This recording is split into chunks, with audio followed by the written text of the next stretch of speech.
आजकल हमने देखा है कि जो पति और पत्नी जो है दोनों भी सर्विस करते हैं, बिजनेस करते हैं।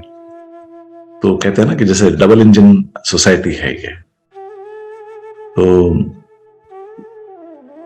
दोनों भी बिजी रहते हैं, दोनों को बाहर के काम होते हैं। तो जो घर का काम है तो वो किसी एक ने ही क्यों करना है। जैसे कुछ काम जो है स्पेसिफिकली जो पहले समझा जाता था कि सिर्फ औरतों के जो काम है, जैसे खाना पकाना है, घर को साफ रखना है, ऑर्गेनाइज रखना है, बच्चों का ख्याल रखना है, बच्चों को तैयार करना है, उनकी पढ़ाई लेना है। तो पहले जमाने में कुछ काम ऐसे थे जो ऐसा अननोइंगली ऐसा हो गया था कि वो औरतों के डिपार्टमेंट में शिफ्ट हो गए थे। लेकिन अब जमाना बदलते जा रहा है। अब जब दोनों भी पुरुष और औरत दोनों भी काम करते हैं तो घर के काम भी बहुत अक्सर दोनों बांट के लेते हैं। तो ऐसा अक्सर देखा गया है कि अगर जो हस्बैंड है वो अगर शाम को जल्दी घर आते हैं और जो वाइफ है उसको आने में देर होने वाली है, वो कुकर रख देता है, सब्जियां काट के रख देता है, घर को थोड़ा समेट लेता है या बच्चों की पढ़ाई ले लेता है। और जब वो औरत घर पे आती है तो उसको चाय भी ऑफर करता है। तो जमाना बदलते जा रहा है। तो एक दूसरे को सहकार्य करके, एक दूसरे को मदद करके जो संसार है, संसार को अच्छी तरीके से करने का कोशिश कर रहे हैं लोग। तो वैसे ही कुछ ऐसे काम भी होते हैं जो देखा गया है कि जो जो पुरुष है उनको ज्यादा अच्छी तरीके से आते हैं। जैसे कुछ मैकेनिकल वर्क्स है, कुछ रिपेयर वर्क्स है। अगर समझो ट्यूबलाइट बदलनी है या कुछ ऐसा रिपेयर वर्क है जो इलेक्ट्रिकल सिस्टम से रिलेटेड है या इलेक्ट्रॉनिक सिस्टम से रिलेटेड है, या जो अभी व्हीकल है, व्हीकल से रिलेटेड जो भी कुछ मेंटेनेंस का वर्क है, रिपेयर वर्क है, तो अक्सर ये देखा गया था कि ये पुरुष ज्यादा अच्छी तरीके से करते थे। तो ये अक्सर ऐसी अपेक्षा रहती थी कि पुरुष ये समझ लेगा कि कुछ काम तो पुरुषों के हैं तो उन्होंने वो कर लेने चाहिए। तो जो बीवी थी वो अक्सर बता देती थी कि ये बाकी है, ये करना है, वो करना है, इससे मिलना है, उसको फोन करना है। तो उसकी अपेक्षा रहती थी कि जो कुछ काम है पुरुष ने खुद कर लेने चाहिए। कभी कभी ऐसा होता था कि जो पुरुष है घर का वो थोड़ा आलसी नेचर का रहता था, या जो कामों को आगे ढकेलते रहता था कि करेंगे, अब करेंगे, बाद में करेंगे, फिर करेंगे। तो जो औरत है वो अक्सर ये तो पंचवर्षीय योजना है इनकी, पता नहीं कब करेंगे। तो ये इस तरह से जो प्रोक्रेस्टिनेट करते थे काम, तो जो स्त्री है उसको क्या लगता था कि इनको इंटरेस्ट नहीं है घर के कामों में, उनको जो संसार में ही इंटरेस्ट नहीं है। या कभी कभी ऐसा भी मतलब निकालती थी कि इनको मुझ में इंटरेस्ट नहीं है, बच्चों में इंटरेस्ट नहीं है, इनको सिर्फ अपना काम पसंद है, इनको सिर्फ अपनी बाकी फैमिली मेंबर्स पसंद है। तो इस तरह के जो मतलब निकलते थे और गलतफहमियां फैलती थी, और उसकी वजह से भी कभी कभी झगड़े होते थे।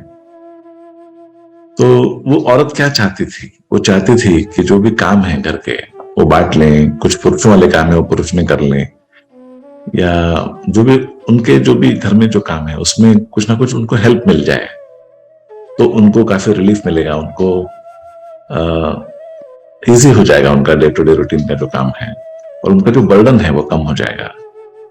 तो ऐसे जिनकी अपेक्षाएं रहती हैं कि जो उनके डे टू डे वर्क में हेल्प मिले, बर्डन कम हो जाए, और उसी बहाने जो स्पाउस है उसका इन्वॉल्वमेंट भी बढ़ता है घर के एक्टिविटीज में, तो कनेक्टेडनेस बढ़ता है, तो फैमिली का जो बॉन्डिंग बढ़ता है, और उससे भी वो कंफर्टेबल फील करते हैं, सिक्योर फील करते हैं, लव फील करते हैं। तो ऐसी जिनकी सोच होती है उनकी प्राइमरी लव लैंग्वेज जो है वो एक्ट्स ऑफ सर्विस है, ये हम कह सकते हैं। तो वो चाहते हैं कि उनके स्पाउस उनको हेल्प करें डे टू डे वर्क में, या अगर उनकी वो लव लैंग्वेज है तो वो भी कोशिश करते रहते हैं कि वो कैसे किसी के काम आए। तो अगर एक्ट्स ऑफ सर्विस अगर आपके पार्टनर की लव लैंग्वेज है, तो आपको ये ध्यान देना है कि आप उनकी कहाँ कहाँ हेल्प कर सकते हैं, ताकि आप उनके साथ कनेक्शन और गहरा बना सकें। तो ऐसे टाइम पे फिर आपको, अगर प्रोक्रेस्टिनेट करने की आदत है कि ये काम मैं बाद में करूंगा, ये बाद में करूंगा, मुझे अभी इंपॉर्टेंट काम है, ये मैं बाद में करूंगा, तो ऐसा अगर आप करेंगे तो आपके रिश्तों में प्रॉब्लम्स आ सकते हैं, मिसअंडरस्टैंडिंग्स हो सकती हैं, दूरियां आ सकती हैं।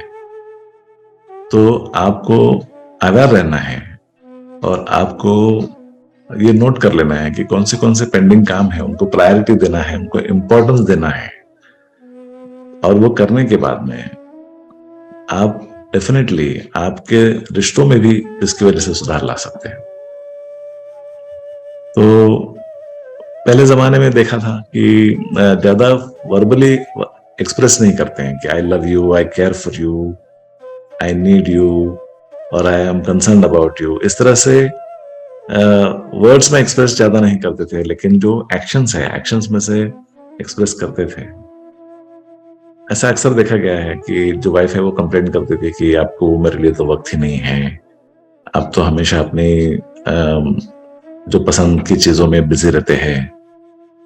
तो जो पुरुष है वो अक्सर कहता था कि अरे ये सब जो मैं भागदौड़ कर रहा हूँ, ये किसके लिए कर रहा हूँ, फैमिली के लिए तो कर रहा हूँ, बच्चों के लिए तो कर रहा हूँ, उनके भविष्य के लिए कर रहा हूँ। तो सिर्फ करके भी कभी कभी इनफ नहीं होता है, तो वो कम्युनिकेट भी करना बहुत जरूरी होता है कि तुम आज बिजी हो, तो चलो मैं आते वक्त ये लेके आ जाता हूँ, आज मैं ये जो अपना काम था, जो पेंडिंग था, वो मैं आते आते कर लूंगा। तो ये कम्युनिकेट करना भी जरूरी है, तो उससे वो जो है बॉन्डिंग है वो इम्प्रूव हो सकता है।